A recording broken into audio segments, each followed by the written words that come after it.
السلام عليكم صاحبيال soo dhawaada mar kale maalin kale iyo muuqaal kale muuqaalkan waa muuqaalkii labaad ee aan ka sameynayo weerarada cyber attack ah waxa ay yihiin noocyada ay u kala baxaan iyo qaabka ay u shaqeeyaan muuqaalkii ka horeeyay waxaan ku soo qaatay malware-iska noocyada ay u kala baxaan sida viruska trojanka ransomware-ka iyo sida hackerska ay dadka ugu dhibaateeyaan muuqaalkeena maanta waxaan ku soo qaadan doonaa weerarka loo yaqaano man in the middle attack weerarkan oo laga yaabo mar kamid ah noloshaada in aad la kulanto بس انت انا مقالك باللابين وحن كاعدسنايا ان الجنال كسبسكرايب غريسو مقالكن اد لايك غريسو فكركاga ana commentiga ula wadaagto man in the middle attack weerarka noocaana wuxuu ka dhacaa wifi-yada internetka aan u isticmaalno gaar ahaan wifi-yada public ah ee free-ga ah sida kuwa yaala sida wifi-yada yaala meelaha cafeteria-da iyo wifi-yada kale ee public ah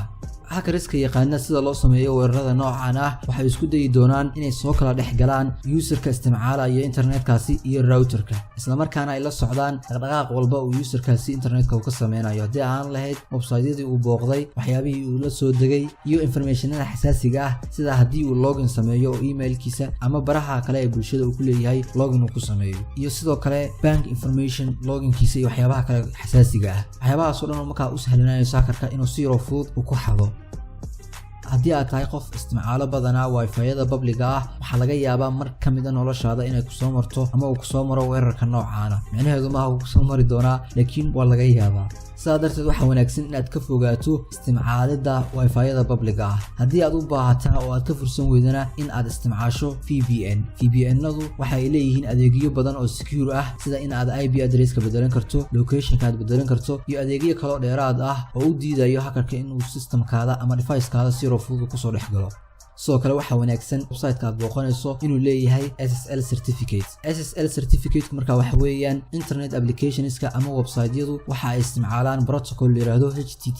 HTTP-gu marka laba ayuu u qaybsamaa mid la yiraahdo HTTP oo security-giisu uu daciif yahay iyo mid la yiraahdo HTTPS oo security-giisu xogaa u wanaagsan yahay inkastoo 100% security-giisu aan ahayn SSL certificate-ku macnaheedu marka waxa weeyaan waa website-yada isticmaala protocol-ka loo yaqaan HTTPS website-ka aad booqanayso protocolku isticmaalo waxaad ku ogaan kartaa ama aad ka arki kartaa qaybta sare ee URL baarka agtiisa ayaa waxaad ku arki doontaa qufulka noocan ah qufulkaasi marka hadduu akhtar yahay ama cagaar uu yahay macnaheedu waxa weeyaan website-kani waa secure laakiin haddii qufulkaasi cagaar uu noqon waayo ama uu ku soo dhigo calaamadaha digniinta ah macnaheedu waxa weeyaan website-kani secure ma aha sidaa darteed waxa wanaagsan in aadan gelin informationada xasaasiga ah sida tusaale ahaan website-kaasi haddii wax lagu iibinayo hab online ah in aadan waxba ka iibsan iyo in aadan informationada kale xasaasiga ah aadan ku eegin inaad geliso website-yada ay secure-ka ahayn hackerka way u fududahay in uu akhriyo codsiga aad website-kaasi u dirayso iyo wax walba website-kaasi aad ku isticmaalayso sidaa darteed marka waxa wanaagsan website-ka aad isticmaalaysan inuu ahaado website aad hubto oo secure ah